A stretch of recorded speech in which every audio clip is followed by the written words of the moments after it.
शुरुआत करते हैं। सबसे पहले मैंने ये पढ़ा, सबसे पहले मैंने आप लोगों को ये बताया कि सबसे पहले औद्योगिकरण का अर्थ है कि हाथ की चीजें छोड़ दूं और मशीनों का उपयोग करूं। फिर मैंने देखा कि भैया अब आदि औद्योगिक जो इंग्लैंड था, इंग्लैंड के अंदर सबसे पहले कपास उद्योग आया 1730 के दशक में। 1760 से लेकर के 80 1840 तक का जो दशक आता है, लगभग 80 वर्षों का समय उसको औद्योगिकरण का युग माना जाता है। सबसे पहले कपास सबसे बड़ा उद्योग माना जाता, उसके बाद लोहा स्टील उद्योग आया। 1860 के बाद अब रेलवे का विस्तार होने लगा। फिर धीरे धीरे जो कताई बुनाई का काम होता था वो मशीनों से होने लगा। इसी बीच में एक व्यक्ति आते हैं जिनका नाम होता है रिचर्ड आर्कराइट।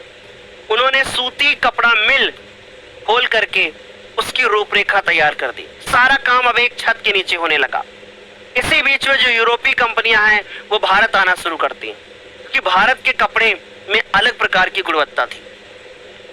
मैनचेस्टर सोचता है कि भाई अगर भारत से कपड़ा आएगा हमारे यहाँ पे तो हमारा कपड़ा नहीं बिकेगा, तो वो कपड़ा वो आयात ही बंद कर देता है, शुल्क बढ़ा देता है आयात का। इससे क्या होता है कि भारत के कपड़े अब नहीं ब्रिटेन में पहुंच पा रहे।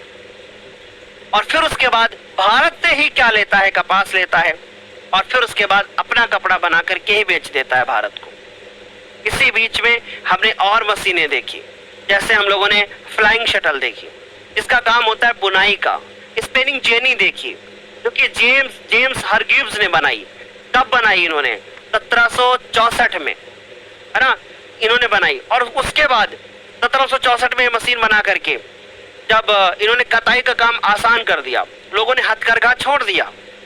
महिलाओं ने इसका विरोध किया, क्योंकि महिलाओं को फिर अब जो है वो बेरोजगार हो रही थी, मशीनों को उखाड़ फेंकने लगी महिलाएं।